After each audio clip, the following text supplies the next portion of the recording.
సహవాసం కలిగి ఉన్నందుకై నేను ఎంతగానో సంతోషిస్తున్నాను. బాధ్యతగా దేవుడు నాకు అప్పగించబడిన ఈ సమయంలో పరిశుద్ధ లేఖన గ్రంథములో నుంచి దేవుని వాక్యాన్ని మనము నేర్చుకుందాం. దేవుని వాక్యం మానవ జీవితానికి ఎంతో అవసరమైనటువంటిది. అవసరమైన ఆయన వాక్యములో నుంచి ఏ పాఠాన్ని వింటున్నా, ఎవరు చెబుతున్నప్పటికీ కూడా బహు జాగ్రత్తగా మనము ఆ వాక్యం పట్ల శ్రద్ధ కలిగిన వారమై ఉండాలని పరిశుద్ధ లేఖన గ్రంథము నేర్పిస్తుంది. ఈరోజు మనము ధ్యానించే అంశము సహవాసము అవసరమా? పరిశుద్ధులకు సహవాసము అవసరమా? ఈరోజు పరిశుద్ధులుగా చేయబడ్డ విశ్వాసులు తమకు తాముగా పరిశుద్ధంగా బ్రతకడానికి అలవర్చుకున్న మహానుభావులు సహవాసం యొక్క అవసరత ఏంటో తెలియక తమకు తామే గొప్పవారు అనుకున్నట్లుగా సహవాసాన్ని నిషేధిస్తున్నవారుగా ఒక గుంపుంటే,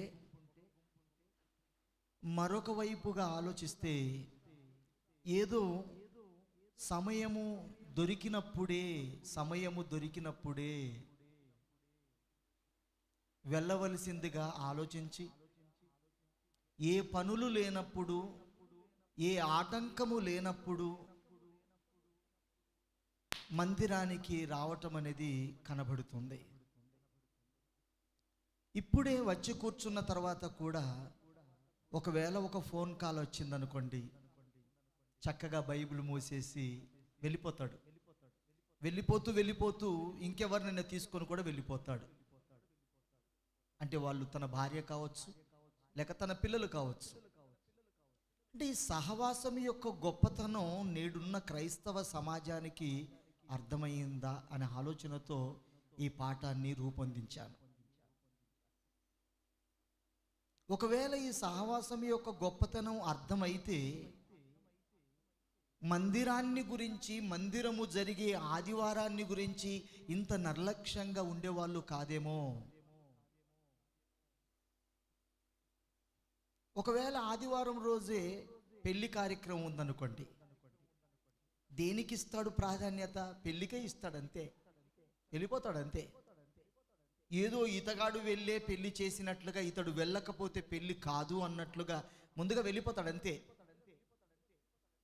ఏమైంది, ఆదివారం రాలేదు కదా అని అనగానే ఏమంటాడంటే, పెళ్ళుండే అన్న పెళ్ళుండే. అంటే పెళ్ళుంటే సహవాసానికి రాకపోయినా పర్వాలేదా? ఇక మరొక పరిస్థితిని ఎదుర్కొంటారు, అది చావు కార్యక్రమం. ఒకవేళ చావు వార్త తెలియగానే ఆ ఎత్తుకపోయే కార్యక్రమం 3 గంటలకైనా ఆదివారం నాడు సహవాసాన్ని పక్కన పెట్టేసి అక్కడే హాజరవుతాడు. అది ఒక అంతుకు ఒకవేళ చెప్పుకోదగినటువంటి ఆటంకమే అనిపిస్తున్నప్పటికీ దేవుడు లెక్కలో ఏం చేస్తాడో చూద్దాం. కానీ చిన్న చిన్న విషయాలకి, పొలం పని ఉందని, పనికి వచ్చారని, ఏదో ప్రభోజనం ఉందని, ఏదో వనభోజనాలకు పోతున్నామని, ఏదో సింపుల్గా సహవాసాన్ని పక్కకు నెట్టేసి ఆ పనుల్లోకి వెళ్ళిపోతారు. ఇలాంటి జనాంగాన్ని, ఇలాంటి సహవాసాన్ని, ఇలాంటి మనుషుల్ని చూస్తున్నప్పుడు సహవాసం యొక్క ప్రత్యేకత, దాని గొప్పతనం ఏంటో నా సంఘానికి దేవుడు చెప్పాలి అని ఆలోచన చేసి ఈ మాటలను ఒక పాఠంగా రూపొందించుకున్నాను. ప్రియులారా, మరొక పాఠాన్ని చెప్పాలనే ఆలోచన నాకు ఉండినప్పటికీ ఇది మాత్రమే చెప్పడానికి నేను ఎక్కువగా ఇష్టపడినటువంటిది. ఆలోచిస్తా, దీని గొప్పతనం ఏంటో ఆలోచిస్తా. పరిశుద్ధ లేఖన గ్రంథములో నుంచి మొట్టమొదటిగా తిమోతిలకు రాసిన 2వ పత్రిక 2వ అధ్యాయము 7వ వచనాన్ని ఉపోద్ఘాతంగా వినబోతున్న అంశానికి నీ యొక్క శ్రద్ధను ఇవ్వడానికి 2వ తిమోతిలకు రాసిన పత్రిక 2వ అధ్యాయము 7వ వచనం. నేను చెప్పు మాటలను ఆలోచించుకొనుము, అన్ని విషయముల యందు ప్రభువు నీకు వివేకమును అనుగ్రహించును. చెప్పే మాటలను ఆలోచించుకో అనేవారు లేరు ప్రియులారా. చెప్పే మాటలను నువ్వు ఆలోచించాలి.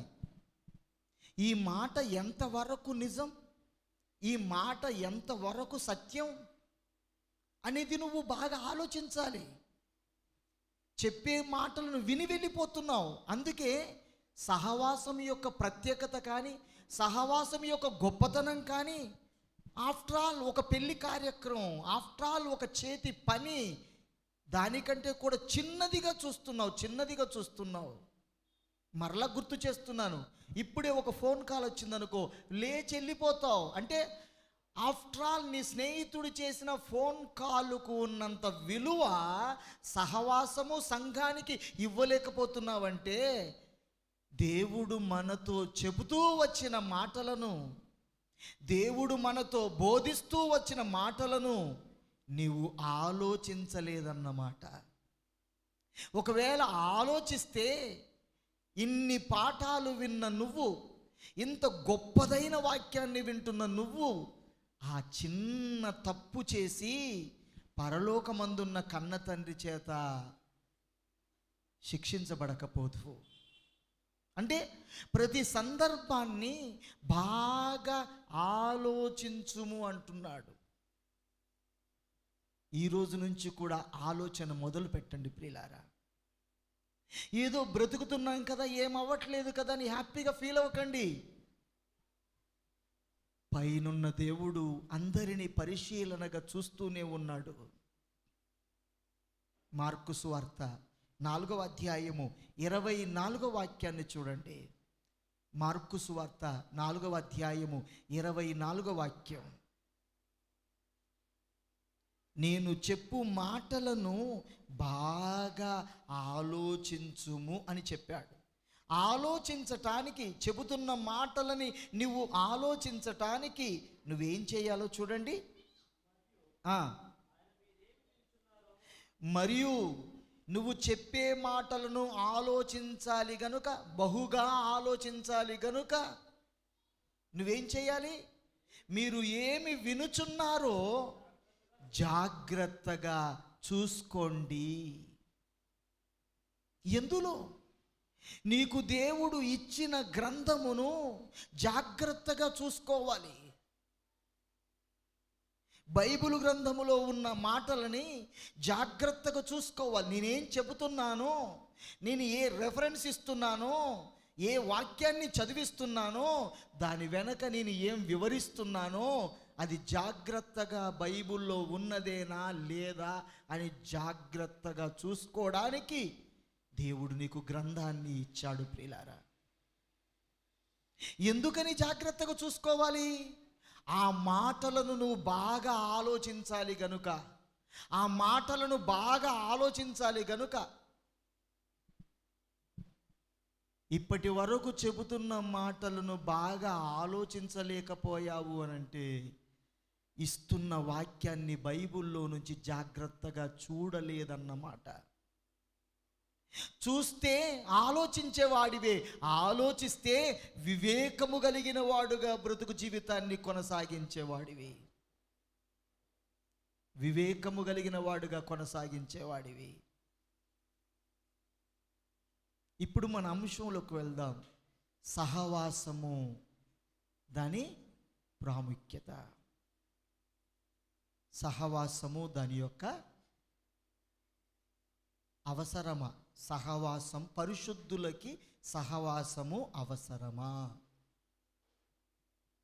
నన్నే చూడండి, నేను చెప్తున్న మాటలే జాగ్రత్తగా వినండి.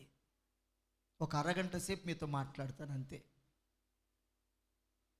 పరిశుద్ధులు అనగా 1 కొరింథీయులకు రాసిన పత్రిక 1వ అధ్యాయము 9వ వచనం, మొదటి కొరింథీయులకు రాసిన పత్రిక 1వ అధ్యాయము 9వ వచనం.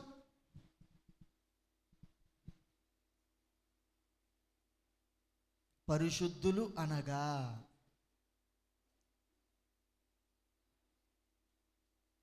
మొదటి అధ్యాయము 9వ వచనం, మన ప్రభు అయిన యేసుక్రీస్తు అను తన కుమారుని సహవాసమునకు మిమ్మును పిలిచిన దేవుడు నమ్మదగినవాడు. అంటే మనలను పిలిచాడు గనుకనే ఇక్కడ వచ్చి కూర్చున్నాం. పిలిచే ముందుగా, పిలువబడే ముందుగా మనము ఎక్కడున్న వాళ్ళము? మొదటి పేతురు పత్రిక 2వ అధ్యాయము 8వ వచనం. జాగ్రత్తగా వినండి. ఇప్పటికే పొరపాటు జరుగుతూ ఉంది, పొరపాటు చేస్తూ ఉన్నాము, అందులో నుంచి బయటకు రాలేము. నువ్వు మారవు, నిన్ను మార్చలేరు. అందువలన నాకు ఒరిగేది ఏమీ లేదు, శిక్ష అనుభవించేది నువ్వే. కానీ చెప్పవలసిన బాధ్యత నాది. చెప్పకపోతే శిక్ష నాది. చెప్పిన తర్వాత వినకపోతే అది నీ వంతు. చదవండి దయచేసి. మొదటి పేతురు పత్రిక 2వ అధ్యాయము 9వ వచనం. ఎందుకనగా మనము పిలువబడ్డాం. ఎందుకు పిలువబడ్డాం? సహవాసము చేయుటకు పిలువబడ్డాం. ఎవరితో? క్రీస్తుతో సహవాసం చేయడానికి పిలువబడ్డాం. చూసావా, మన పిలుపు, మనల్ని రమ్మని పిలిచిన దేవుడే సహవాసం చేయడానికి. ఆ పరిస్థితుల్లో మనం ఎలా ఉన్నామో చూడండి. అయితే మీరు చీకటిలో నుండి ఆశ్చర్యకరమైన తన వెలుగులోనికి మిమ్ముల్ని పిలిచిన వాని గుణాతిశయములను, అనగా పిలిచే సమయానికి ఎక్కడున్నాము అనంటే చీకటిలో ఉన్నాము. చీకటి అనగా పాపములో ఉన్నాము. పాపమనగా లోకములో ఉన్నాము. ఆ లోకములో ఉంటున్నప్పుడు మనలని సంఘములోనికి పిలవడానికి, క్రీస్తులోనికి పిలవడానికి తండ్రి అయిన దేవుడు చేసిన యజ్ఞము చూడండి. రోమీయులకు రాసిన పత్రిక 5వ అధ్యాయము 8వ వచనం చూడండి. 5వ అధ్యాయము 8వ వచనం. ప్రియమైన దేవుని బిడ్డలారా, ఈరోజు క్రైస్తవుడుగా నువ్వు ఊరికే కాలేదండోయ్. నువ్వు ఈ సంఘములో కూర్చోవడానికి ఊరికే కూర్చున్నవాడవు కాదు. జాగ్రత్తగా వినండి. క్రైస్తవ భక్తి అనేది, ఆదివారం అనేది అమావాస్య నాడు మందిరానికి వెళ్ళి టెంకాయ కొట్టుకున్నట్టు కాదు, తెలుసా? దేవుడేమైనా గుడ్డోడు అనుకుంటున్నావా? దేవుడేమైనా కళ్ళు లేనటువంటి కబోది అనుకుంటున్నావా? చేతకానోడు అనుకుంటున్నావా? ఆయన ముందు డ్రామాలు చేస్తూ ఉంటే ఊరుకుంటాడు అనుకున్నావేంటి? ఏం అవ్వట్లేదు కదా, ఏం జరగట్లేదు కదా అని మనము నిర్లక్ష్యంగా వ్యవహరిస్తే శిక్ష తప్పించుకునే అవకాశం లేదని బైబిల్లో అనేక సందర్భాలు చెబుతున్నాయి. వాటిని నువ్వు ఆలోచిస్తే భయం పుడుతుంది. చదవండి దయచేసి. అయితే దేవుడు మన ఎడల తన ప్రేమను వెల్లడిపరుచుచున్నాడు. ఎట్లనగా మనం ఇంకను పాపులమై ఉండగా, చీకటిలో ఉన్నప్పుడు, పాపులుగా ఉన్నప్పుడు, లోకములో ఉన్నప్పుడు నిన్ను పిలవటానికి, చీకటిలో నుండి విడిపించటానికి, పాపములో నుండి తప్పించటానికి క్రీస్తు ప్రభువు వారు నీ కోసం చనిపోయాడు. దట్స్ మీన్ సంఘము కొరకు, అనగా నీ కోసం చనిపోయాడు. ఎందుకు చనిపోయావు ప్రభువా అని అడిగితే ఏమంటాడు తెలుసా? ఎందుకు చనిపోయావు ప్రభువా అని అడిగిన ప్రజానికానికి పరిశుద్ధుడైన పౌలు ఇచ్చిన జవాబు మనం మొదట చదువుకున్నాం. ఏది? మొదటి కొరింథీ రాసిన పత్రిక 1వ అధ్యాయం 9వ వచనం చదువుకున్నాం. ఏమని జవాబు ఇచ్చాడు పౌలు భక్తుడు? ఎందుకని క్రీస్తు చనిపోయాడు నా కోసం అని అడుగుతున్న జనానికి ఏమంటున్నాడంటే, క్రీస్తుతో సహవాసము చేయుటకు. అంటే క్రీస్తుతో సహవాసము చేయుటకు అనే మాట, క్రీస్తు ఎవరు అని ఆలోచిస్తే సంఘానికి శిరస్సు ఎవరు? క్రీస్తు. క్రీస్తు అంటేనే సంఘం, సంఘం అంటేనే క్రీస్తు. చూసావా ఎంత అద్భుతమైన ఆలోచన. మరి ఈ సంఘముతో నీకున్న బంధం ఎప్పుడు అని ఆలోచిస్తే ఒక్క ఆదివారం రోజే కదా. ఆ ఒక్క ఆదివారం రోజైనా క్రీస్తుతో బంధం కలిగి, క్రీస్తుతో సహవాసం కలిగి కొనసాగడానికి నీకు వస్తున్న ఏ ఆటంకం నిన్ను ఎడబాపుతుంది, ఏ కారణాలు నిన్ను క్రీస్తుతో సహవాసం చేయకుండా దూరం చేస్తుంది అని ఒక్కసారి లెక్క కట్టుకోండి. ఒకసారి లెక్క కట్టుకోండి. స్నేహితుల అంటే స్నేహితుడు తనతో స్నేహం చేయడానికి నీ కోసం ఏ స్నేహితుడైనా చచ్చిపోయాడా? పెళ్లి కార్యక్రమమా? నిన్ను పాపములో నుంచి విడిపించడానికి ఏ పెళ్లి కార్యములో ఏ బంధువు అయినా బలైపోయాడా? నీకున్న పనులా? నిన్ను పాపములో నుంచి విడిపించటానికి ఏ పని అయినా నీకు తోడైందా అని ఆలోచిస్తే నిన్ను చీకటిలో నుండి వెలుగులోనికి నడిపించటానికి ఎవరి వల్ల కాలేదు, ఎవరి వల్ల కాలేదు, ఏది సహాయం కాలేదు. అది క్రీస్తు వల్లనే అయ్యింది. క్రీస్తు వలననే ఈరోజు వెలుగులో ఉండగలిగాం. ఎందుకని వెలుగులో ఉండగలిగాం? మొదటి యోహాను పత్రిక 1వ అధ్యాయము 7వ వచనం. మొదటి యోహాను పత్రిక 1వ అధ్యాయము 7వ వచనం. ప్రియమైన దేవుని సంగమా, సహవాసము అవసరమో లేదో ఈరోజు తెలుసుకొని వెళ్ళు. ఇప్పటి వరకు ఏదో వచ్చామా పోయామా, ఏదో కాలం గడిపిందా అన్న ఆలోచనతో ముగిసింది. ఇకనైనా ఇప్పటికైనా ఆలోచన మొదలుపెట్టు. చదవండి దయచేసి.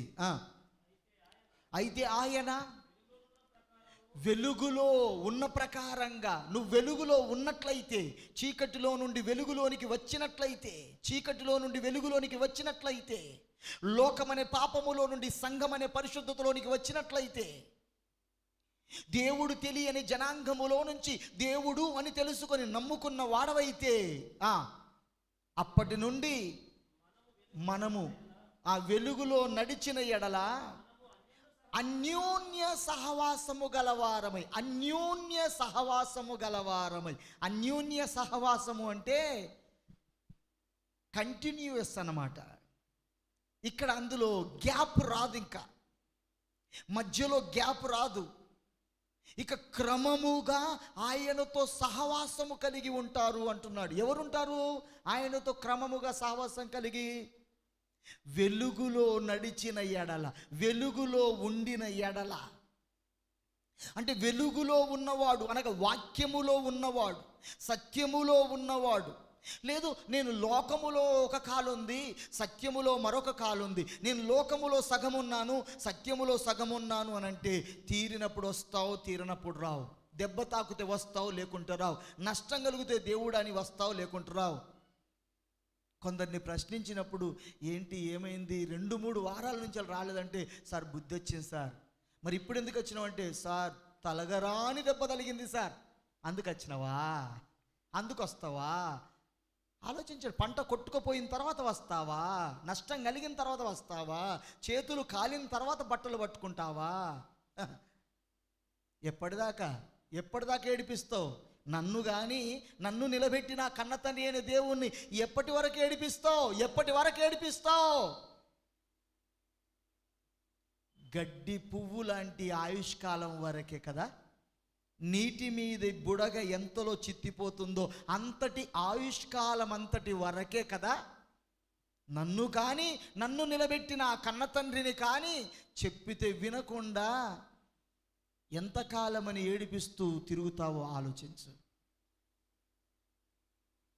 అన్యోన్య సహవాసము గలవారై అంటే ఇలా కంటిన్యూస్గా మధ్యలో గ్యాప్ లేకుండా, ఒక్క ఆదివారం కూడా తప్పించకుండా ఎవరుంటారంటే వెలుగులో ఉన్నవాడు, సత్యములో ఉన్నవాడు, వాక్యములో నడిచేవాడు అని బైబిల్ చెబుతుంది. ప్రియులారా బాగా ఆలోచించు. నేను వాక్యములో నడుస్తున్నానా, నేను వెలుగులోనే ఉన్నానా అని నిన్ను నువ్వే బాగా ఆలోచిస్తే అప్పుడు నీ అంతరాత్మ, నీ మనస్సాక్షి చెబుతుంది, నో నీకు సహవాసమే లేదు. ఈరోజు ఎందుకు వెళ్ళావో తెలుసా? తీరింది గనక వెళ్ళావు, మనసును వడతలేదు గనక వెళ్ళావు. ఇబ్బంది కలిగింది గనక వెళ్ళావు, పండుగలు పబ్బాలు లేవు గనక వెళ్ళావు, ఎవడు నీ ఓడు సావలేదు గనక వెళ్ళావు అని నీ అంతరాత్మ నీకే గుద్ది చెబుతుంది. అవన్నీ ఆటంకాలు వచ్చినా కూడా క్రీస్తుతో అన్యోన్య సహవాసం కలిగిన వాడు ఎవరు తెలుసా? వెలుగులో నడిచేవాడు, అన్యోన్య సహవాసం కలిగిన వాడు. అనగా ఏ గ్యాప్ లేకుండా ప్రతి ఆదివారం నాది కాదు, ఇది దేవుని దినము, ఇది మందిరమునకు వెళ్ళే దినము, ఇది పని చేసే దినము కాదు అని ఎవరు అనుకుంటారు? వాక్యములో ఉన్నవాడు అనుకుంటాడు. ఎందుకు అనుకుంటాడు? వాక్యములో ఉన్నాడు గనక 1000 రూపాయల పనికి పోతే 2000 నష్టమైద్ది అని అర్థమైద్ది గనక. ఒక్క దినము తప్పిస్తే 1000 దినాలు గ్యాప్ అయితే అని అర్థమైద్ది గనక. ఒక్క దినము తప్పిస్తే 1000 దినాలు జీవితంలో నష్టపోతాయని అర్థమైద్ది గనక వాక్యములో ఉన్నవాడు చావు కార్యక్రమం వినబడింది ఏమంటాడు? వార్త తెలుసుకోగానే వాక్యము విని వెళ్తాడు. ఎప్పటికైనా ఆ టైంకే లేపుతారు, 3 గంటల కంటే ముందేం లేపరు. వాక్యం విని వెళ్తాడు. ఒకవేళ నువ్వు వెళ్ళకపోయినా లేపటం ఆగిపోదు. నువ్వు వెళ్ళినా ఆ ముఖాన్ని చూసి ఆ చచ్చిపోయిన వాడిని నువ్వేమి లేపవు. మాకు రావా సావు కార్యక్రమాలు? ఆదివారం నాడు మా బంధువులు ఎవరు సావలేదా? మాకేమి దినాల కార్యక్రమాలు లేవా? ఈరోజు మా పెద్దమ్మది జ్ఞాపకార్థ కూడిక ఈరోజు. మరి ఎందుకు ఇక్కడనే ఉన్నానా? అక్కడికి కూడా వెళ్తానా? దేవుడి పని ముందు ఆలోచించండి. ఎందుకు మాకు రావా పెళ్లి కార్యక్రమాలు? ఆదివారం వస్తాయి. పెళ్లి ముఖ్యమా? వాక్యం ముఖ్యమా? సహవాసం ముఖ్యం. వాక్యములో ఉన్నవాడు సహవాసం అంటాడు. స్నేహితులు ముఖ్యమా? వనభోజనాలు ముఖ్యమా? ఏది ముఖ్యం? ఆదివారం అనేది నీది కాదు. అది దేవుని దినముగా ప్రతిష్ఠించుకొని, అది సహవాసం చేసే దినముగా ప్రతిష్ఠించుకొని, అది మందిరమునకు వచ్చే దినం ప్రియులారా. అలా కంటిన్యూయస్గా అక్కడ గ్యాప్ లేకుండా ఎవరు అలా సహవాసం చేసేవాళ్ళు అంటే వెలుగులో ఉన్నవాడే. నేను ఇప్పుడే అంశాన్ని ప్రారంభిస్తున్నాను, ఇంకా మీకు అసలైన సంగతుల దగ్గరికి వెళ్ళట్లేదు. అపోస్తుల కార్యములు 2వ అధ్యాయము 42వ వచనం. వెలుగులో ఉన్నవాడు గ్యాప్ లేకుండా సహవాసం చేస్తాను అన్నారు గనుక వెలుగులోనికి వచ్చిన ఆదిమ సంఘపు క్రైస్తవుల దగ్గరికి తీసుకెళ్తున్నాను. ఆదిమ సంఘము దగ్గరికి తీసుకెళ్తున్నాను. చదవండి దయచేసి. వీరు అపోస్తుల బోధయందును, సహవాసమందును, రొట్టె విరుచుయందును, ప్రార్థన చేయుటయందును ఎడతెగక ఉండిరి. వీరు ఎవరు? వాళ్ళు ఎడతెగక ఉన్నవాళ్ళు, అన్యోన్యంగా ఉన్నవాళ్ళు, గ్యాప్ లేకుండా ఉన్నవాళ్ళు, ఖచ్చితంగా దేవుని దినము దేవుందే అని సహవాసం చేసిన వాళ్ళు. వాళ్ళెవరు? వీరు అన్నాడు. వీరెవరో 41వ వచనాన్ని చదవండి. వీరెవరో 41వ వచనాన్ని చదవండి. సౌండ్ ఏమన్నా ఇబ్బంది అవుతుందా వాళ్ళకు? నవీన్ ఇబ్బంది అవుతుందా? ఓకే, చదువునానా? కాబట్టి అతని వాక్యము అంగీకరించిన వారు బాప్తీసం పొందిరి. వాక్యము అంగీకరించిన వారు బాప్తీసం పొందిరి అంటే వాక్యము అంగీకరించి బాప్తీసం పొందిన ప్రతి వాడు చేయవలసిన బాధ్యత, కర్తవ్యం ఏంటి అనంటే, ఆ వాక్యమును అంగీకరించి బాప్తీసం పొందిన ప్రతి ఒక్కరూ కూడా అపోస్తుల బోధలో ఉండాలి. అపోస్తుల బోధ, ఏ బోధ పడితే ఆ బోధ. ఈరోజు ఇక్కడ లేం కాబట్టి ఎక్కడికైనా వెళ్ళొచ్చు, నో ప్రాబ్లం. ఏమయ్యా ఆదివారం నాడు కూడా నీకు గుర్తుకు రావట్లేదు సార్, నువ్వు అట్లా అనుకుంటావు కానీ అట్లా అంటుంది కాదు తెలుసా. పోయిన ఆదివారం నాడు బామారిది పెళ్ళి కామారెడ్డిలో ఉంది కనుక అక్కడ చర్చికి వెళ్ళాను, బామారిది పెళ్ళి చూసుకున్నాను అంటాడు. మళ్ళీ ఇంకో వారం ఏమైందంటే, ఏం లేదు హైదరాబాద్లో ముసలామె చచ్చిపోయింది కనుక అక్కడికి వెళ్ళాను, అక్కడ ఒక చర్చికి వెళ్ళాను, ఆరాధన ముఖ్యం సార్, ఫస్ట్ ఆరాధన చూసుకున్నా ఆ తర్వాత సావు కార్యక్రమం పైన. గొప్పగా చెబుతాడండి మహానుభావుడు. గొప్పగా చెబుతాడు. ఏమనుకున్నావు సహవాసం అంటే? గుడి చుట్టూ చూడికి కొబ్బరికాయ కొట్టుకునేది అనుకున్నావా? సహవాసం ఎక్కడ పడితే అక్కడ వెళ్ళడానికి? నీ కొడుకును ఎక్కడ పడితే నీ కొడుకును ఒకరోజు ఈ స్కూల్కు, మరొక రోజు ఆ స్కూల్కు, మరొక రోజు ఆ స్కూల్కు పంపించరాదా? ఆ స్కూల్లో కూడా ఉండే పుస్తకాలు అవే, ఆ స్కూల్లో కూడా అదే ఉపాధ్యాయులు ఉంటారు, ఆ స్కూల్లో కూడా అవే పాఠాలు చెబుతారు. మరి ఎందుకు తోలించవు నీ కొడుకును? వాడు చేర్చుకోడు, విడిపోలేడు.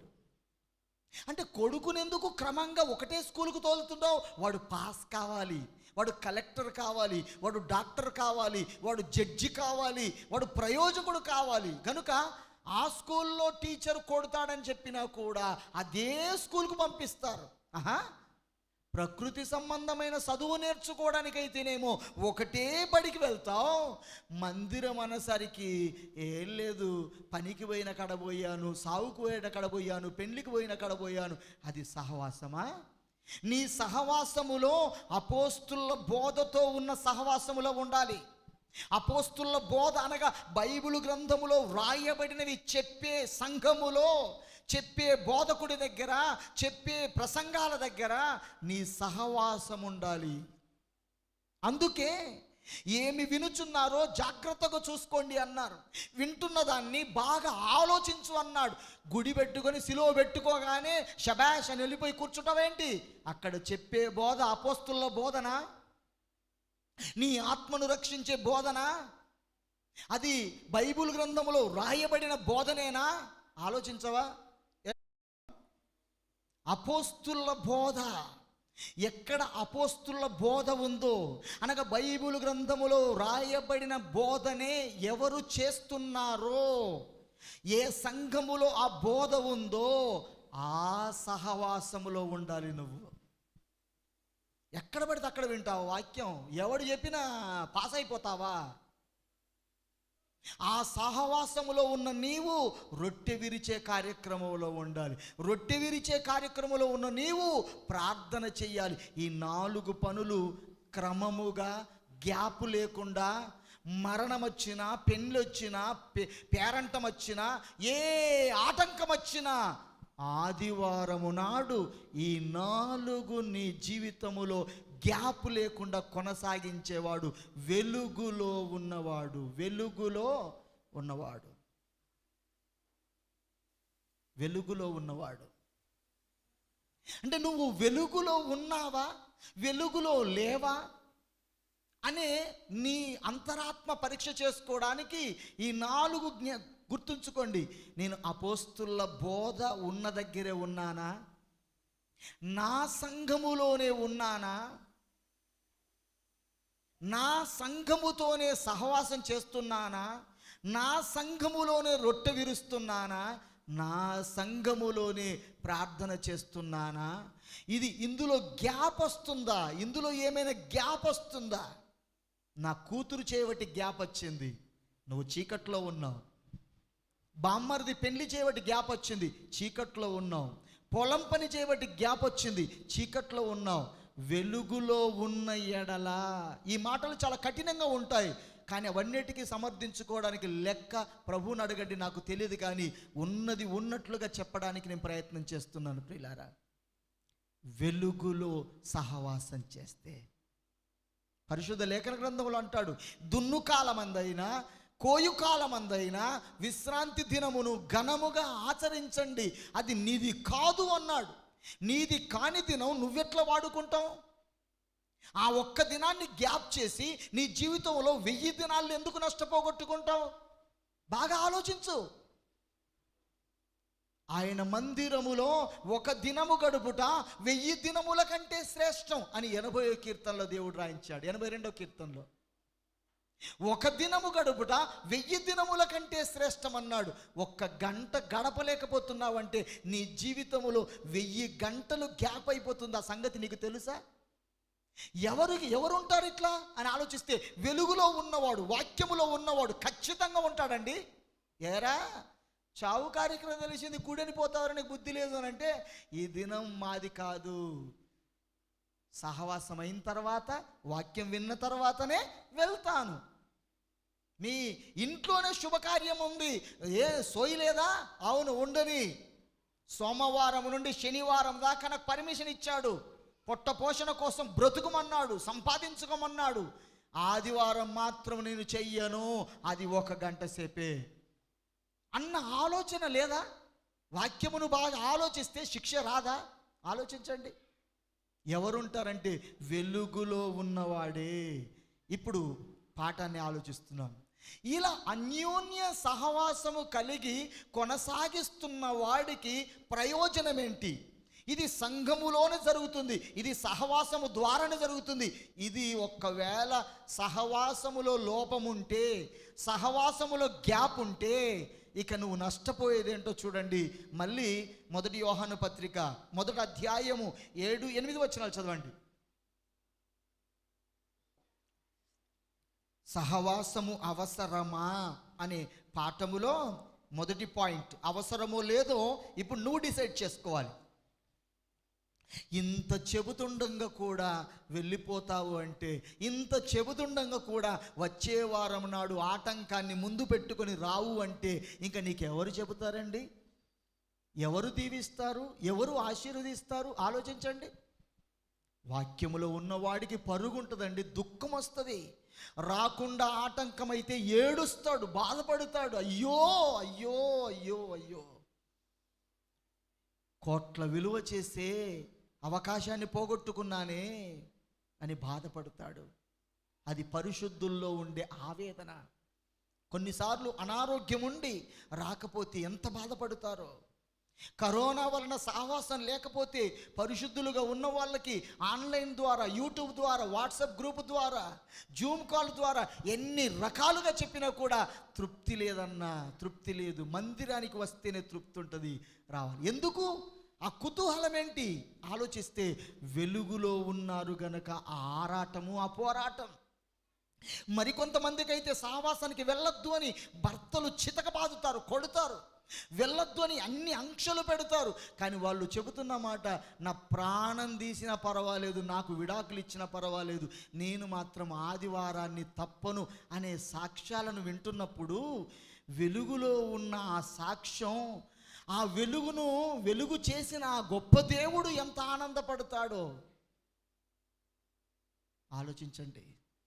తీస్తే ప్రాణం తీస్తాడు వెళ్ళొద్దు అని. నీ ఆత్మనైతే నరకములో పడేయడే. ప్రాణం తీస్తాడని చెప్పి నువ్వు సహవాసానికి బంద్ అయితే, ప్రాణం తీస్తాడని చెప్పి సహవాసానికి గ్యాప్ ఇస్తే నరకములో పడుతుంది, ఆత్మ నరకములో పడుతుంది. 10 ఏళ్లకు పోయే ప్రాణం 10 ఏళ్ల కంటే ముందే పోతుంది కావచ్చు. అయితే ఏంటి, ఈ 10 ఏళ్లలో నువ్వు చేసేదేంటి? ఒరగబెట్టేదేముంది? ఈ ఒరగబెట్టేదేముంది?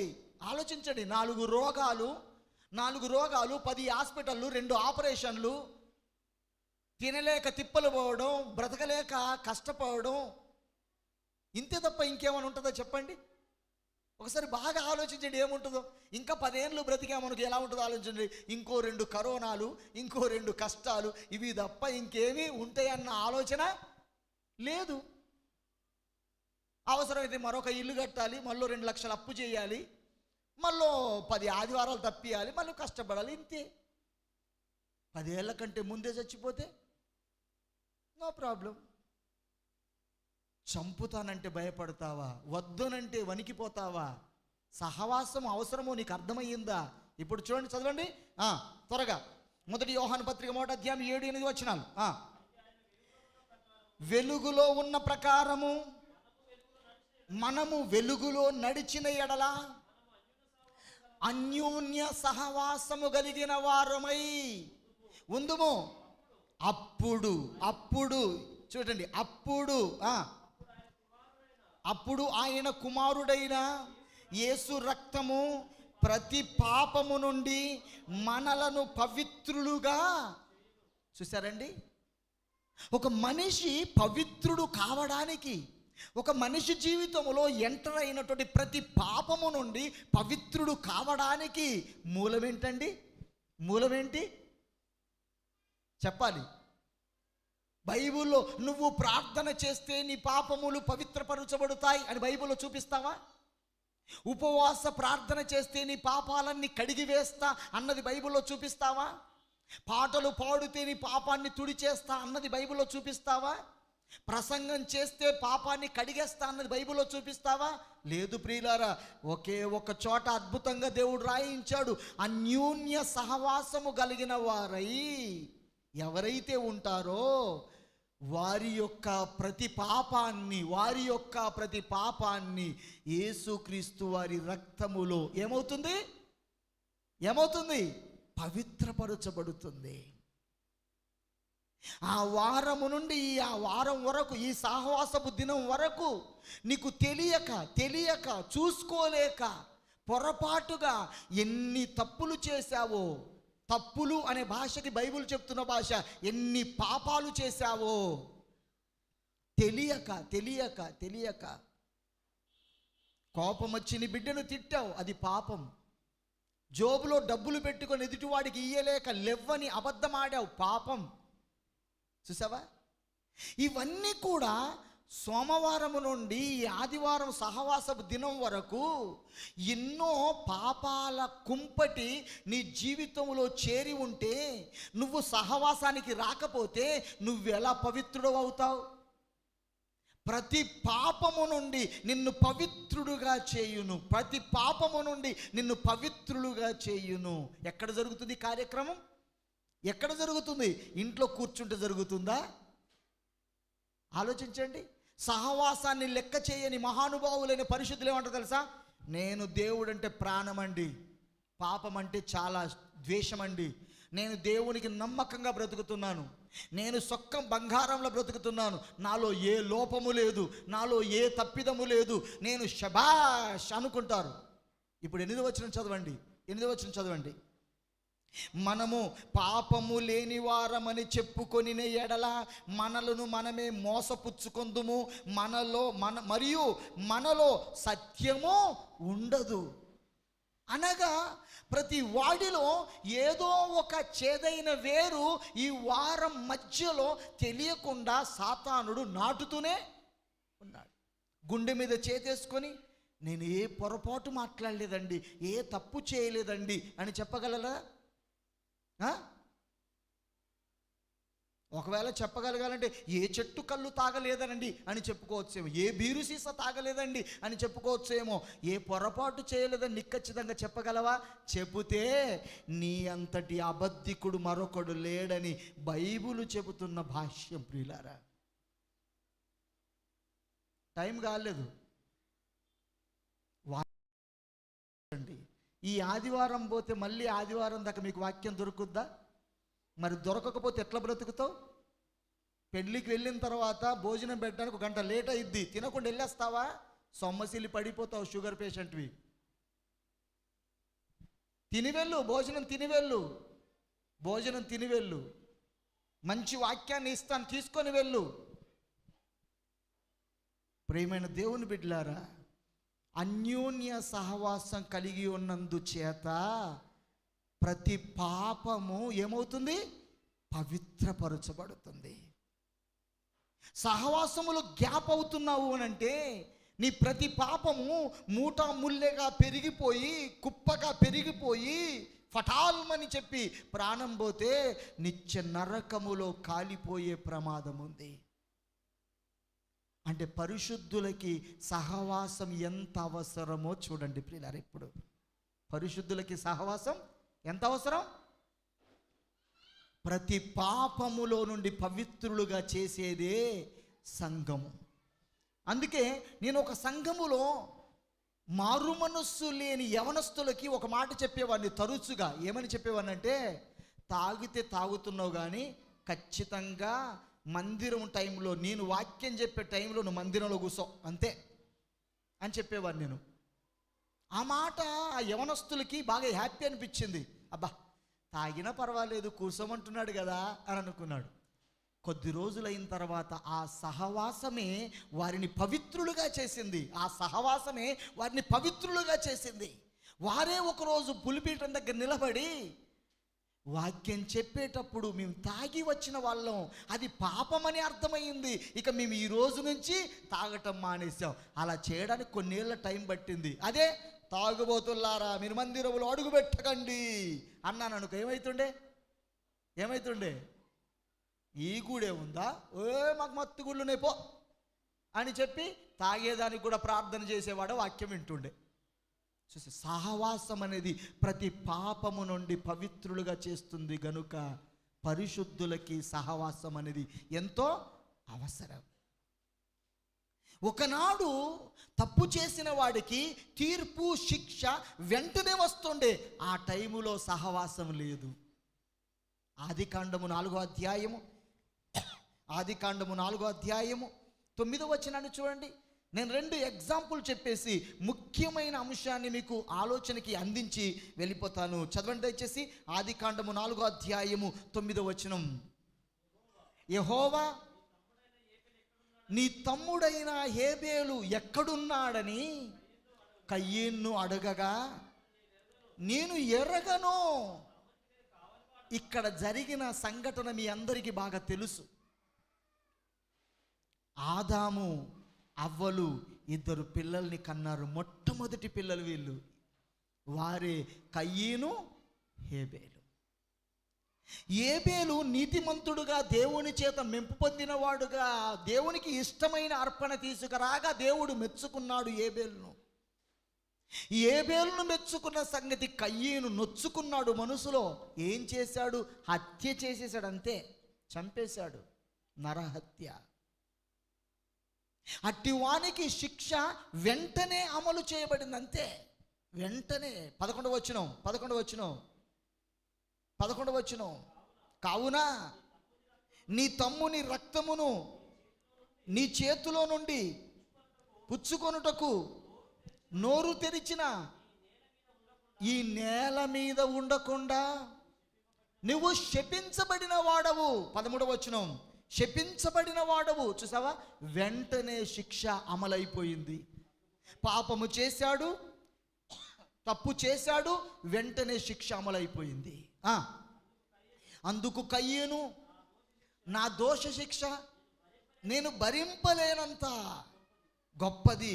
24వ వచనంలో చూసారా, అంటే తప్పు చేసిన వ్యక్తికి వెంటనే శిక్ష అమలు చేయబడింది. ఎప్పుడు? సహవాసము లేనప్పుడు. ఒకవేళ ఇప్పుడు కూడా సహవాసము లేకపోతే, క్రీస్తుతో కూడిన సహవాసాన్ని పరలోకమందున్న కన్నతండ్రి కలిగించకపోతే, సహవాసము లేని దినాలలో బ్రతుకుతున్న వాళ్ళమైతే మన పరిస్థితి ఏంటో తెలుసా? తప్పు చేసిన వెంటనే శిక్ష పడిపోయేది. వ్యభిచారము చేయగానే రాళ్లతో కొట్టి చంపేసేవాళ్ళు, అబద్ధమాన్యవాన్ని నాలుకలు కోసేసేవాళ్ళు, శిక్ష అమలు చేసేవాళ్ళు. వెంటనే జరిగేది. ఎప్పుడు? సహవాసము లేని కాలంలో. ఇప్పుడు సహవాసం ఉన్న కాలంలో ఏం జరిగింది? ప్రతి పాపమును యేసుక్రీస్తు వారి రక్తములో ఏమవుతుంది? పవిత్ర పరచబడుతుంది.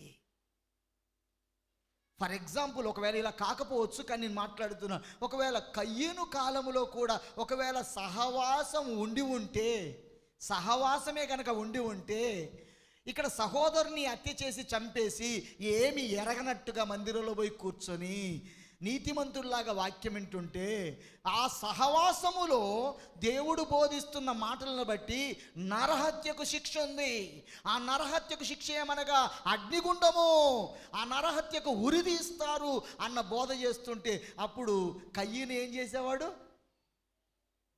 తండ్రి, నాకు తెలియదు నాయన, తప్పైంది నాయన, కోపం వచ్చింది నాయన, క్షమించు నాయన, తప్పైంది నాయన, క్షమించు నాయన అని వేడుకునేవాడు. అప్పుడు అయితే ఆయనకి ఏమవుతుండే? తండ్రి, ఎస్, నీకు తెలియదు గనక, తెలియక చేసావు గనక ఓకే, ఇక ముందు చెయ్యకు అని ఏం చేసేవాడు? దేవుడు క్షమించేవాడు. అంటే సహవాసము లేని కాలములో తీర్పులు, శిక్ష వెంటనే దిగొచ్చింది. సహవాసము కాలములో తీర్పు వెంటనే శిక్ష మనుషుల మీదకి దిగి వస్తలేదు. చూసారా? యెజబేలు నాబోతును చంపించేసింది. మీకు అందరికీ తెలుసు. యెజబేలు, అహాబు అనేటువంటి వారు ఒక రాజ్యమునకు రాజులుగా పరిపాలిస్తున్నారు. ఇశ్రాయేలు రాజ్యమునకు రాజుగా ఉన్నారు. యెజబేలు రాజు కదా, మొగోడు కదా. ఎవరు? యెజబేలా మొగోడు, అహాబా? ఏమో సార్, 2 పేర్లు ఏమో ఎటో ఉన్నాయి, తుర్క భాషలో మాకు అర్థమైతలేదు అన్నట్టుందా? బైబిల్ చదివితే అర్థమైంది. ఆహాబా మొగోడు, యెజబెలా మొగోడు. ఎవరు మొగ ఆయనే? ఆహాబు. వీరు ఏలుతున్న కాలములో వారి భూభాగానికి ఆనుకొని నాబోతు ద్రాక్ష తోట ఉంది. అది ఏపుగా ఉంది, సుందరంగా ఉంది, చాలా బాగుంది ఆ తోట. నాబోతు ఆ ద్రాక్ష తోట కావాలని ఆశించాడు, ద్రాక్ష తోట కావాలని ఆశించాడు. కానీ నాబోతు అన్నాడు, అది మా పిత్రార్జితము, నేను వల్లపడదు, అది మాకు తల్లిదండ్రులు ఇచ్చిన ఆస్తి, అది నేను ఇవ్వను, అది నాకే కావాలి అన్నాడు. అరే, అంతకంటే ఎక్కువ భూభాగాన్ని ఇస్తాను, నో. అంతకంటే మంచి తోట ఇస్తాను, నో. నాది నాకే అని అన్నాడు నాబోతు. ఆహాబు మూతి ముడుసుకొని ఇంటికి వెళ్ళి మంచం మీద కూర్చొని కొంపలు మునిగిపోయినట్లుగా ఫీల్ అవుతూ కూర్చుంటే భార్యమని ఇచ్చిన సలహా చూడండి ఏమన్నది. ఏమైంది? నువ్వు రాజువి, నువ్వు తలుసుకుంటే గాజు ఘనమైపోద్ది, ఎందుకలా ముఖం ముడుచుకొని కూర్చున్నావు అని అడిగాడు. ఏంటి, నేను రాజునే, గాజు ఘనమైద్ది, కానీ పక్కోడి నాబోతు పొలాన్ని ఆక్రమించుకోలేకపోయాను, ఇంతకంటే అవమానం నాకెక్కడదమ్మా అని మూలుగుతూ ముఖం ముడుచుకొని కూర్చున్నాడు. యెజబెల్ ఏమన్నది? రేపు ఈ వేళకి ఆ తోట నీ సొంతం అవుతుంది, లే, ముఖం కడుక్కొని శుభ్రంగా కూర్చో, నువ్వు రాజువి అని చెప్పింది. బయటకి వెళ్ళి దొంగలను సిద్ధపరుచుకుంది, కొంతమంది పని వాళ్ళను సిద్ధం చేసుకుంది, కిరాయి మూటను సిద్ధం చేసుకుంది.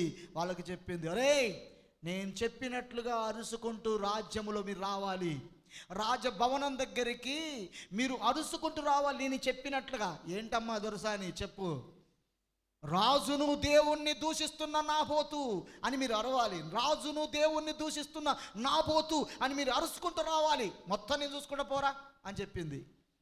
ప్రజలు ఈ మూట నాబోతు దేవుణ్ణి, రాజును ధిక్కరిస్తున్నాడు, దూషిస్తున్నాడు అని అరుచుకుంటూ రానే వచ్చిరి. ప్రజలు రాళ్ళు తీసుకొని చంపిరి, రక్తం ఏరులై పారనే వారే, కుక్కలొచ్చి రక్తం నాకనే పట్టే. అప్పుడేమన్నాడు ప్రవక్త? యెజబెలు, నాబోతును చంపి ద్రాక్ష తోటను స్వాధీనం చేసుకున్నావన్న ఆనందములో ఉన్నావు, కానీ ఈ నాబోతును ఎక్కడ చంపి కుక్కలు రక్తాన్ని నాకుతున్నాయో అదే స్థలములో నువ్వు కూడా చస్తావు, నీ రక్తాన్ని కుక్కలు నాకుతాయి. శిక్ష ఎట్లొచ్చింది? వెంటనే సహవాసము లేని కాలములో వెంట వెంట వెంట వెంట వెంట వెంట తీర్పులు అమలైపోయేది. ఇక యేసుక్రీస్తుతో సహవాసం చేయడానికి పిలువబడిన తర్వాత ఏం జరిగిందో చూడండి. 1 కొరింథీయులకు రాసిన పత్రిక 6వ అధ్యాయము 2-3 వచనాలు. మొదటి లాభం, ప్రతి పాపము నుండి పవిత్రులుగా చేయబడతావు. రెండవ అద్భుతమైన ఆలోచించవలసిన అంశం చూడండి. 1 కొరింథీయులకు రాసిన పత్రిక 6వ అధ్యాయము 2-3 వచనాలు. 2-3 వచనాలు. పరిశుద్ధులు అనగా ఎవరు? పిలువబడిన సంఘము అనబడే నువ్వే. అపోస్తుల బోధలోను, సహవాసములోను, రొట్టె విరుచుటలోను, ప్రార్థన చేయటంలోను క్రమముగా గ్యాప్ లేకుండా సంఘానికి వచ్చే నువ్వే పరిశుద్ధుడివి. పరిశుద్ధుడవైన నీకు దేవుడిచ్చిన బాధ్యత చూడండి ఏంటో. పరిశుద్ధులు లోకమునకు తీర్పు తీర్చుదురు. లోకమునకు తీర్పు తీర్చుదురని మీరు ఎరగరా? ఇలా పరిశుద్ధులు లోకానికి తీర్పు తీర్చే అధికారం ఇచ్చేదాకా, ఈ పని సంఘానికి అప్పగించేదాకా ఏం జరుగుతుందో చూడండి. యోహాను సువార్త 12వ అధ్యాయం 31వ వచనం. యోహాను సువార్త 12వ అధ్యాయం 31వ వచనం. అంటే నీ పని ఏంటో తెలుసా? పరిశుద్ధులు లోకమునకు తీర్పు తీర్చే పని, అది నీకు అప్పగించాడు. చదవండి దయచేసి త్వరగా. ఇప్పుడు ఈ లోకమునకు తీర్పు జరుగుతుంది. ఎప్పుడు? యేసు ఉన్న కాలానికి ఏం జరుగుతుంది? లోకానికి జడ్జిమెంట్ జరుగుతూనే ఉంది. లోకానికి జడ్జిమెంట్ జరుగుతూనే ఉంది.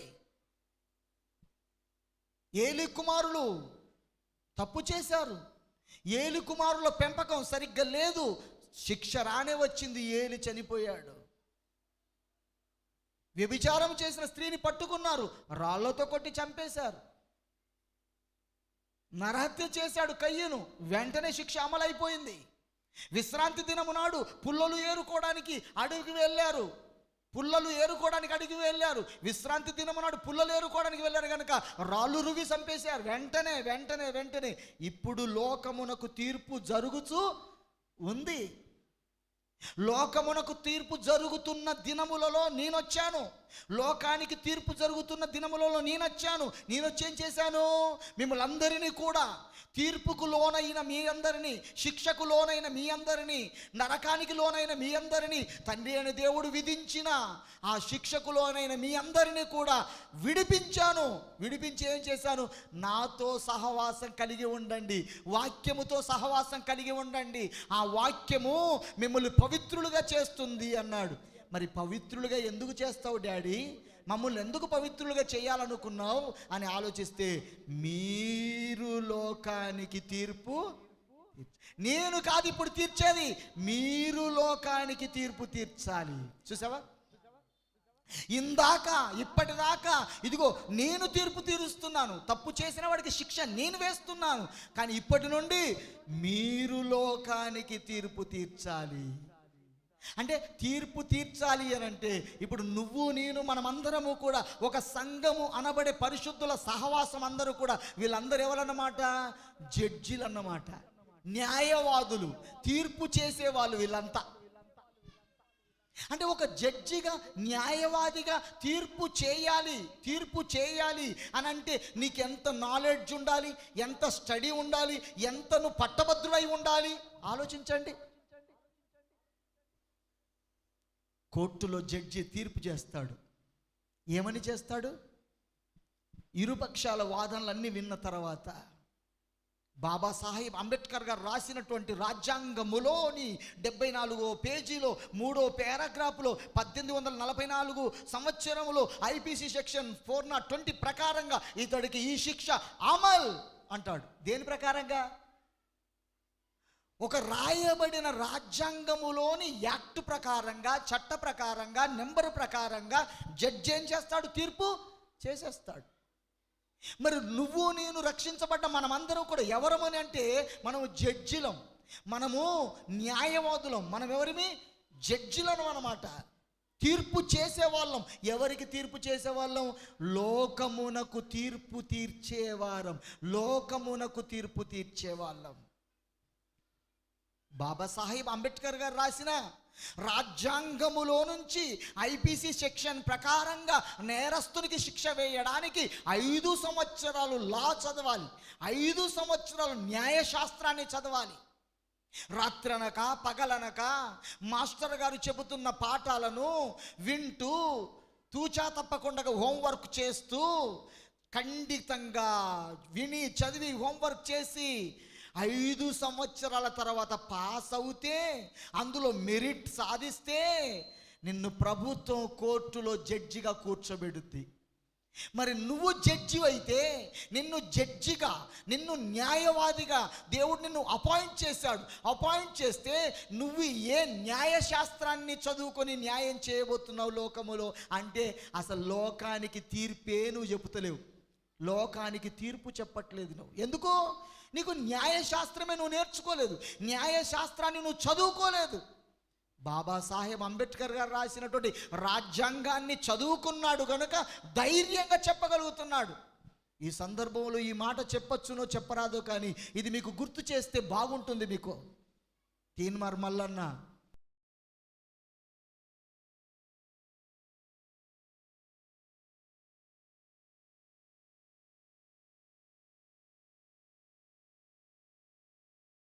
ఉన్నాడు రా అని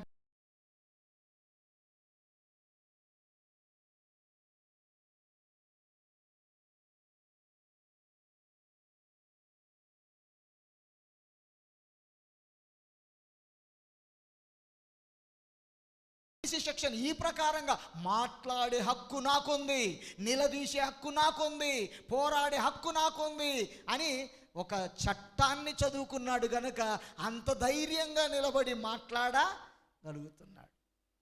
ఈరోజు లోకమునకు తీర్పు తీర్చే బాధ్యత సంఘం అనబడే పరిశుద్ధుడు నీకిస్తే నువ్వు లోకమునకు తీర్పు తీర్చలేకపోతున్నావు. దట్స్ మీన్ లోకము అనగానే ఎవరో అనుకునేవు.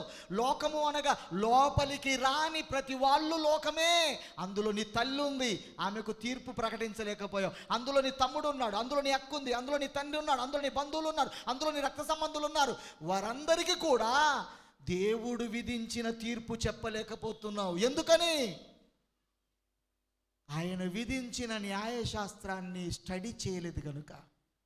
స్టడీ చేయించటానికి దేవుడు ఏర్పాటు చేసిన సహవాసం అనే బడిలో క్రమముగా రాలేదు గనుక, క్రమముగా పాఠాలు వినలేదు గనుక, క్రమముగా పాఠాలను ఆలోచించలేదు గనుక, క్రమముగా పాఠాలకి హోంవర్క్ చేయలేదు గనుక ఎక్కడ వేసిన గొంగడి అక్కడే అన్నట్లుగా లోకమునకు తీర్పు ప్రకటించలేకపోతుంది.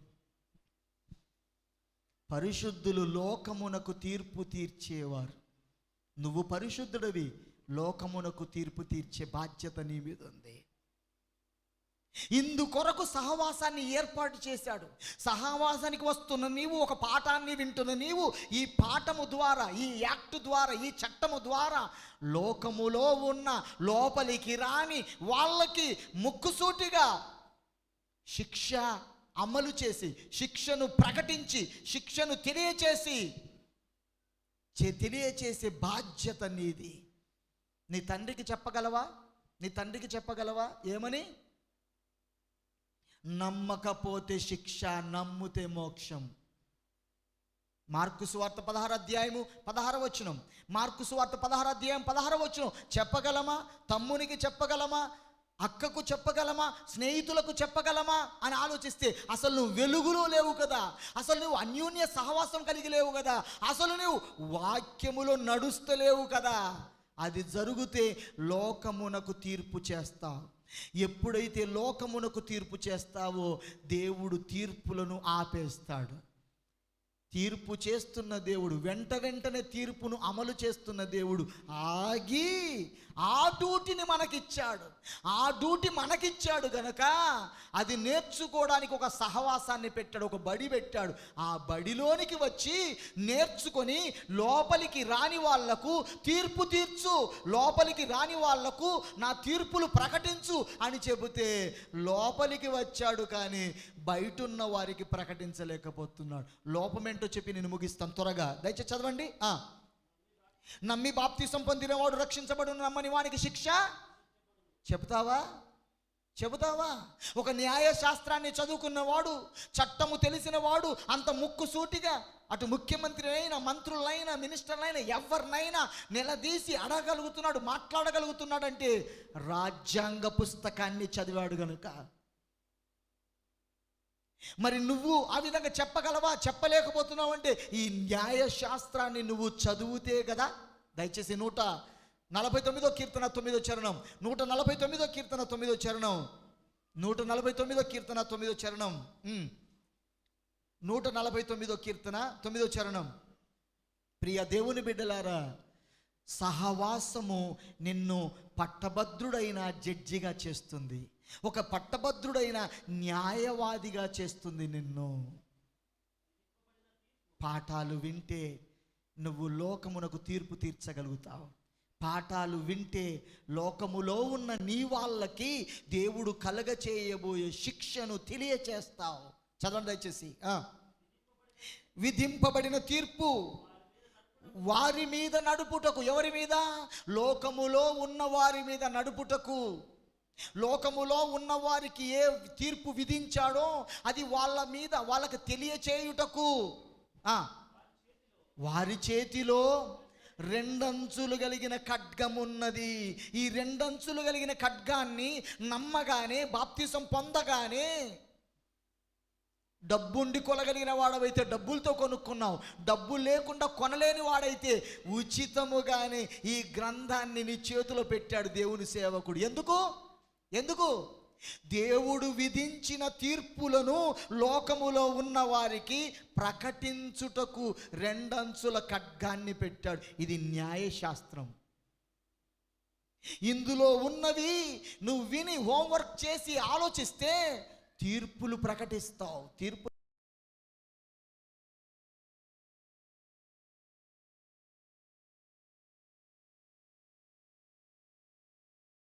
పడతావు, తాగుతే నువ్వు అగ్నిగుండంలో పడ అంటే వీడే తాగబట్టి ఇక వాడేం చెప్తాడు ఇంట్లోకి? ఏమంటారు తెలుసా? ఇంట్లోకి పోయి చెప్పండి, ఈరోజు చెప్పిన ఏమంటారు, సాలి తీరా, బాగా చెప్పినావు తీరా, నోరు తెరిస్తేనే బూతులు, నోరు తెరిస్తేనే పుట్టెడు అబద్ధాలు, నువ్వు మతం నీదో లెక్క అంట. విడిచిపోయిందా? ఎందుకు? వెలుగులో నడవలేము గనక, వెలుగులో నడవలేము గనక, అన్యోన్య సహవాసంలో లేము గనక, ఆ క్రీస్తుతో సహవాసంలో లేము గనక, పక్కవాడికి చెప్పాలన్న ధైర్యం మనకు లేకుండా పోయింది. అదే చట్టాన్ని చదివి చట్టంలో నిలబడితే ధైర్యంగా చెప్పగలవు. ఇప్పటికి జరిగింది ఏదో జరిగింది, ఇక నుండి ప్రారంభించండి. ఈ న్యాయశాస్త్రములో ఏం చెబుతుందో దాని ప్రకారంగా హోంవర్క్ చేయండి, బాగా ఆలోచించండి. అప్పుడు చెప్పగలుగుతావు, ప్రకటించగలుగుతావు, దేవుడు నీకు చెప్పిన పనిని నిలబెడతావు. ఈ స్థానంలో ఏం చేస్తున్నారు మనోళ్ళు? దేవుడు నువ్వు ప్రకటించాలి, నువ్వు వారికి తెలియచేయాలి, నువ్వు జడ్జివి అని చెబితే మనోళ్ళు ఏం చేస్తున్నారు? ఫిలిప్పీలకు రాసిన పత్రిక 2వ అధ్యాయము 20వ వచనాన్ని చదవండి. ఫిలిప్పీలకు రాసిన పత్రిక 2వ అధ్యాయం 20వ వచనం. 2వ అధ్యాయము 21వ వచనం. అందరూ సంఘానికి వస్తున్న పరిశుద్ధులందరూ, సహవాసం చేస్తున్న పరిశుద్ధులందరూ, ఆది అపోస్తుల బోధ వింటున్న పరిశుద్ధులందరూ ఏం చేస్తున్నారు? 2000 సంవత్సరాల నుంచి కూడా, ఆదిమ మొదటి సంఘకాలములో నుంచి కూడా అందరూ తమ స్వంత కార్యములనే చేసుకొనుచున్నారు. కానీ దేవుడు చెప్పిన విధించిన తీర్పులను రెండంచుల ఖడ్గముతో లోకమునకు తీర్పు తీర్చలేకపోతున్నారు. చూసారా? మరి అయితే ఏం చేశాడు? నువ్వు చేయవలసిన పని చేయలేదు గనక, నువ్వు చేయవలసిన పని చేస్తలేవు గనక ఏమైంది? కీర్తన 105వ కీర్తన 7వ చరణం, 105వ కీర్తన 7వ చరణం, 105వ కీర్తన 7వ చరణం. ప్రియ దేవుని బిడ్డలారా, నువ్వు చెప్పితే చేస్తలేవు గనుక 2000 సంవత్సరాల నుండి కూడా లోకానికి పరిశుద్ధులు తీర్పులు ప్రకటిస్తలేరు గనక, రెండంచులు కలిగిన ఖడ్గము ద్వారా, ఈ చట్టము ద్వారా, మార్కు సువార్త 16వ అధ్యాయం 16 ప్రకారంగా నమ్మి బాప్తిసం పొందకపోతే నరకం. మత్తయి సువార్త 7వ అధ్యాయం ప్రకారంగా ఇదిగో నీ సమాధానం లేకపోతే నరకం. ఎదుటివాడిని చూసి చీ తూ అంటే నరకం అని ఈ కోడ్ నెంబర్ ప్రకారంగా చెప్పాలి. జడ్జి తీర్పు చేస్తాడు, ఏమని చేస్తాడు? ఐపీసీ సెక్షన్ నెంబర్ చెబుతూ, రాజ్యాంగంలో రాయబడిన నెంబరు చెబుతూ, దీనిని బట్టి ఇతనికి ఉరి శిక్ష అని అంటాడు. మన సొంత మాటలు చెప్పొద్దు, మన సొంత కోపాన్ని ఉపయోగించొద్దు. వాక్యములో ఉన్న వాటినే, ఈ న్యాయశాస్త్రములో ఉన్న వాటినే కోడ్ నెంబర్తో సహా చెప్పాలి. డాడీ, నువ్వు నమ్మకపోతే నరకం, నమ్మితే మోక్షం అని చెప్పాలంటే, నమ్మినవు కదరా చక్కగొండు నువ్వైతే అంటాడంతే. ఈ మధ్య ఒక కుటుంబానికి వెళ్ళి కరోనాతో చచ్చిపోతారని భయపడ్డాను, మీరు చాలా విపరీతంగా ఇబ్బంది పడ్డారు, మీరు చచ్చిపోతారని చాలా భయపడ్డాను, నమ్మకుండానే చచ్చిపోతే ఎట్లా, ఇంత యేసుప్రభుని ఎరిగి బాప్తిసం తీసుకోకుండానే చచ్చిపోతే ఎట్లా అని అంటే, చక్కగా వాళ్ళ కొడుకు కోడల కోసమే చెప్తుండు. నాకెవ్వి చెప్పకు, నువ్వు నమ్ముకున్నావో యేసుప్రభుని, బాప్తిసం తీసుకో అన్నంతే. నువ్వెప్పుడు ఇస్తే అప్పుడు తీసుకుంటా, రెడీ. ఎందుకు? ఈరోజు తీర్పులు ప్రకటించే ఒక జడ్జిగా నిన్ను ఎన్నిక చేసుకున్నాడు. ప్రియులారా, అది మర్చిపోయావు. ఈ న్యాయశాస్త్రాన్ని పాస్ కావాలంటే క్రమము తప్పకుండా సహవాసంలో ఉండాలి. క్రమము తప్పకుండా సహవాసంలో ఉండి చెబుతున్న ప్రతి మాటను ఆలోచించాలి. అప్పుడే ఈ న్యాయశాస్త్రంలో పాస్ అవుతావు. అప్పుడు పాస్ అయితే ఫెయిల్ అవుతున్న ప్రతి వారికి హోంవర్క్ చేయిస్తావు, నువ్వు ఒక ప్రయోజకుడిగా ఉంటావు. కానీ అందరూ తమ స్వంత కార్యములను చేసుకొనుచున్నారు, నేను చెప్పిన పని ఎవరు చేయట్లేదు గనక ఏం చేశాడు దేవుడు? చూడండి, 105వ కీర్తన 7వ చరణం. ఆయన తీర్పులు భూమి అందంతటా జరుగుతున్నవి. ఏమైంది? మళ్ళీ దేవుడు ఎంటర్ అయిపోయాడు. ఎందుకని ప్రభువా, మళ్ళీ ఎందుకు ఎంటర్ అయ్యావు, మళ్ళీ ఎందుకు తీర్పు తీరుస్తున్నావు, ఎందుకు నువ్వు చేస్తున్నావు, అప్పుడే మాకు అప్పగించావు కదా, నువ్వెందుకు మళ్ళీ తీర్పులు చేస్తున్నావు అని అంటే ఏమంటాడు తెలుసా? మీకు చెబితే మీరు చేస్తలేరు గనుక, మీకు చెబితే మీరు చేస్తే కాస్త వాళ్ళకి గ్యాప్ పీరియడ్ ఉంటుంది, వాళ్ళకు కొంత గ్రేస్ పీరియడ్ ఉంటుంది. మీరు చెబితే వారికి అవకాశం ఇస్తాను. మీరు చెప్పలేదు కనుక, వారికి అవకాశం ఇవ్వలేదు కనుక నేను ఎంటర్ అయిపోయాను డ్యూటీలో. నేను ఎంటర్ అయిపోతే ఏముంది, గ్యాప్ ఉండదు ఇక్కడ. నేను ఎంటర్ అయిపోతే గ్రేస్ పీరియడ్ ఉండదు. నేను ఎంటర్ అయ్యాను అనుకో, తీర్పు వెంటనే ప్రకటించడం అంతే, నేను ప్రకటించిన వెంటనే వాడు సావడం అంతే అన్నాడు. అందుకేమైపోయింది, 2000 సంవత్సరాల నుంచి కూడా సంఘము తన బాధ్యతగా, పరిశుద్ధులు తమ బాధ్యతగా లోకానికి తీర్పు తీర్చే పనిలో న్యాయశాస్త్రాన్ని ప్రకటించలేకపోతున్నారు కనుక, న్యాయశాస్త్రములోని తీర్పులు తెలియచేయలేకపోతున్నారు కనుక భూమి అందంతటా ఆయన తీర్పులను ఏం చేస్తుంది, తీర్పులు జరుగుతున్నవి. చూసావా ఎలా చేశాడు? వెలుగిచ్చే సూర్యుడిని మండుగోళంగా చేశాడు. పంటలు పండడానికి వర్షాన్ని కురవలసిన వర్షాన్ని ఏం చేశాడు, తుఫానుగా మార్చేశాడు.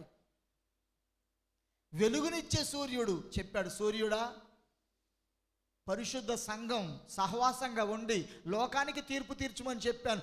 ఎవడా పని చేస్తలేడు సూర్యుడా, నువ్వు చేయవా పని అని చెప్పామన్నాడు. కొంచెం కిందికి రా అన్నాడు, అంతే. ఏమైపోయింది, వెలుగు కాదు ఇచ్చేది, పెనం మీద కాల్చినట్టుకుంటుంది. వేసవి కాలం పెనం మీద కాల్చినట్టుకుంటుంది. వర్షానికి చెప్పాడు, వర్షమా, ఋతువుల ప్రకారంగా, కాలం ప్రకారంగా డల్లులు కురుస్తూ పంటలు పండించుకోవడానికి అనుకూలంగా నువ్వు నీళ్లు చల్లాలి భూమి మీద అని వర్షానికి చెప్పాడు, మేఘాల్లో భద్రపరిచి. ఇప్పుడేమన్నా, వర్షమా, నెల రోజుల దాకా పడేది, వరుసల వారీగా, ఋతువుల వారీగా, క్రతువుల వారీగా. మరి ఆయుటమూనింది అనగానే పుల్లలు జమ చేసుకోవాలి, కార్తీ వచ్చిందనగానే ఒక డల్లు పడుతూ దున్నుకోవాలి, ఇంకో కార్తీ రాగానే విత్తనాలు వేయాలి, ఇంకో కార్తీ రాగానే కలుపు తీయాలి, ఇంకో కార్తీ రాగానే ఇలా కార్తులుండే. ఎందుకు? మనిషి పంట పండించుకోవడానికి. ఇప్పుడేంది, అన్ని కార్తులను ఒకటి దగ్గర పెట్టేసాడు అంతే. ఆయుటమూనుడు ఆ కార్తీ, ఈ కార్తీ అన్నీ ఒకదానిలో పెట్టేసి ఊకి కద్దు కిరికిరి మొత్తం ఒకటిసారి గుమ్మరి అన్నాడు అంతే. కురిపిస్తే మొత్తం ఒకటిసారి, కురిపియకపోతే మొత్తం ఒకటిసారి ఆఫ్. ఏమైంది చెప్పాడు, వర్షమా క్రమం తప్పాలి. నా పిల్లలు నేను చెప్పినట్టుగా వింటలేరు, నా పిల్లలు నేను చేయమన్న పని చేస్తలేరు, వాళ్ళు చేయాల్సిన పని నేను చేస్తున్నాను కనుక నేను చేస్తే డిఫరెంట్, వాళ్ళు చేస్తే డిఫరెంట్. వాళ్ళు చేస్తే అవకాశం ఇస్తాను మనుషులకి మారడానికి, నేను చేస్తే నో ఛాన్స్ అని ఎంటర్ అయిపోయాడు. ఎలా వచ్చింది కరోనా? ఎందుకు వస్తుంది కరోనా? మరో ప్రమాదం కూడా ఎందుకు వస్తుంది? సంఘము అనబడే పరిశుద్ధుడు లోకమునకు తీర్పు తీర్చకపోతే, లోకమునకు తీర్పు తీర్చాలంటే ఈ న్యాయశాస్త్రములు పాస్ కావాలి. ఈ న్యాయశాస్త్రములు పాస్ కాకపోతే లోకానికి తీర్పు తీర్చే యోగ్యత, ఆ ఎబిలిటీ, ఆ పవిత్రత, ఆ పరిశుద్ధత వాడిలో ఉండదు కనుక ఇంట్లోన్న తండ్రికి కూడా సత్యాన్ని చెప్పలేడు, ఇంట్లోన్న తమ్మునికి కూడా నువ్వు నరకానికి పోతావురా అని చెప్పలేం. ఆ ధైర్యం చెప్పాలి అంటే మరలా మీకు గుర్తు చేస్తున్నాను, రాజ్యాంగాన్ని చదివినవాడు ఎంత ముక్కుసూటిగా మాట్లాడుతున్నాడో అలా మాట్లాడే దమ్ము రావాలంటే శాస్త్రాన్ని నేర్చుకుంటే వస్తుంది. భయపడక చెబుతావు. ఇందులో అనేకమైన విషయాలు చెప్పాలి కానీ ఇక్కడ నేను ఆపేస్తున్నాను. ఈ మాటలతో మీరు ధైర్యాన్ని తెచ్చుకొని ఇక నుంచి అయినా క్రమము తప్పకుండా సహవాసానికి వచ్చి ప్రతి పాపము కడిగబడిన వాడవై లోకములో ఉన్న లోపలికి రాని వారికి దేవుడు వాక్యం ఏం చేస్తుందో చెప్పు, ఏం చేస్తుందని రాయబడిందో చెప్పు. తమ్మి, నాకు నువ్వంటే ప్రేమరా, నమ్మకపోతే నరకం అంటుండు, ఇదేనా బాధరా, అది బైబిల్లో ఉందిరా అని చెప్పాలి. అదే అమ్మకు చెప్పాలి, అదే అక్కకు చెప్పాలి, అదే తండ్రికి చెప్పాలి, అదే మన బంధువులకి స్నేహితులకు చెప్పాలి, అదే పెళ్లి కాడికి వెళ్ళిన కాడికి చెప్పాలి, అదే సావు కాడికి వెళ్ళిన చెప్పాలి. ఎక్కడ నీకు ఎవరు కలిసినా నమ్మకపోతే నరకం, నమ్మితే మోక్షం. అబద్ధం ఆడితే అగ్నిగుండం, మోసం చేస్తే అగ్నిగుండం, దొంగతనం చేస్తే అగ్నిగుండం అని చెప్పాలండి. నీ భార్యకు నువ్వు చెప్పు, భర్తకు నువ్వు చెప్పు, నీ పిల్లలకి నువ్వు చెప్పుకో. దేవుని తీర్పులను ఎప్పుడు ప్రకటిస్తూ ఉంటే, దేవుని తీర్పులను ఎప్పుడు ప్రకటిస్తూ ఉంటే పరలోకమందున్న కన్న తండ్రి ఆనందపడతాడు. ఆయన తీర్పు చేయడం ఆపేస్తాడు, నీకే ఆ పని అప్పగిస్తాడు. నీకు అప్పగించిన పని చేసి భూలోకానికి క్షేమాన్ని కలిగిస్తావు, నీకు అప్పగించిన పని చెయ్యక భూలోకానికి క్షేమంగా ఉంటావు. నిన్ను నువ్వే ఆలోచించుకోవడానికి సమయాన్ని అప్పగిస్తున్నాను. సహవాసము ఎంత అవసరమో చూడండి. ఇది నేర్చుకోవడానికి అవసరం, మన పాపము కడగబడడానికి అవసరం. ఇట్టి ఆధిక్యత దేవుడు మనందరికీ అనుగ్రహించునుగాక. అందరూ తల వంచి కళ్ళు మూసుకొని ప్రార్థన చేస్తాం. పరిశుద్ధుడా, సహవాసము నీకు అవసరమా? ఆలోచించండి. ప్రతి పాపము నుండి పవిత్రులుగా చేయబడడానికి సహవాసం ఎంత అవసరమో చూడండి. సహవాసము లేకపోతే ప్రతి పాపములో కూరుకుపోతావు, ప్రతి పాపములో నశించిపోతావు, పాపములోనే ఉండి చనిపోయే వాడి లిస్టులో ఉంటావు. అందుకే సహవాసము అవసరము. నా ప్రియ దేవుని సంగమా, సహవాసము అవసరము. నా దేవుని ప్రియలారా, లైవ్లో కూడా ఇదిగో దేవుని వాక్యాన్ని వీక్షిస్తున్న నా ప్రియ స్నేహితులారా, ఎంతో శ్రద్ధతో ఇంటర్నెట్ ద్వారా మీరు లైవ్లో వాక్యాన్ని వింటున్నారు. సహవాసం ఎంత అవసరమో చూడండి. ఈ రోజుకి ఏదో అనుకూలత లేక ఆగిపోయి ఈ విధంగా వాక్యం విన్నావేమో. ఏదైనా అపోస్తుల బోధ కలిగిన సహవాసములో సభ్యుడుగా క్రమం తప్పకుండా మందిరములోనికి వెళ్ళు. అక్కడ వాక్యం దొరకకపోతే మళ్ళీ యూట్యూబ్ ద్వారా మేము చెబుతున్న వాక్యాన్ని విని బలం తెచ్చుకో. రెండవదిగా, నువ్వు న్యాయవాదివి, తీర్పు తీర్చేవాడివి. నువ్వెంత చదువుకోవాలో, ఎంత నేర్చుకోవాలో ఆలోచించు. అది నేర్చుకునే పాఠశాల ఇదిగో సహవాసం. అది నేర్పించే బడి, నేర్పించే కాలేజీ ఇదిగో మందిరమే. మందిరానికి రాకపోతే నీకెవరు నేర్పిస్తారు? మందిరానికి రాకపోతే నువ్వు ఎలా పాస్ అవుతావు? మందిరానికి రాకపోతే ఈ న్యాయశాస్త్రములో ఏం రాయబడిందో, ఏ శిక్షలు విధించబడిందో, ఏ తీర్పు విధించబడిందో ఎలా తెలుస్తుంది నీకు? ఇకనైనా ఇప్పటికైనా సహవాసం అంటే గొప్పదని, అది ప్రతి ఒక్కడికి అవసరమైందని గ్రహించుకొని ఏ పరిస్థితిలో ఉన్నా, ఏ స్థితిలో ఉన్నా, ఏ ఆటంకం వచ్చినా అదిగో సహవాసములో ఉండు సోదరి సోదరుడా. మందిరములో కనబడాలి నా సోదరి సోదరుడా. దీని వెనక అనేకమైన సంగతులు మరలా మీరు నేర్చుకుంటారు. అట్టి కృపను, ధన్యత దేవుడు మనకు అనుగ్రహించునుగాక. ప్రార్థన చేసుకుందాం. ప్రియ పరలోకమందున్న కన్న తండ్రి, పరిశుద్ధుడైన నా దేవా, మీకు స్తోత్రములు నాయన. స్తుతి చెల్లిస్తున్నాం, ఘనత, మహిమ, ప్రభావములు చెల్లిస్తున్నాం.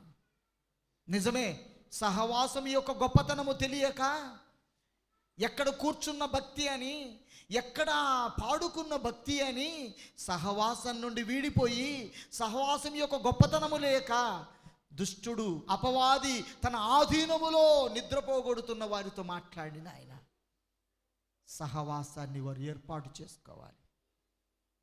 విని ఉన్న ప్రతి శ్రోత, విని ఉన్న ప్రతి బిడ్డ తమ ఆధ్యాత్మిక జీవితాన్ని సరిచేసుకోవడానికి ఒక గొప్ప అవకాశాన్ని ఇచ్చి ఉన్నామని నమ్మి విశ్వసిస్తూ మమ్మల్ని అందరినీ మీ చేతులకు అప్పగిస్తూ యేసుక్రీస్తు వారి పేరట ఈ ప్రార్థన అడుగుతున్నాము తండ్రి.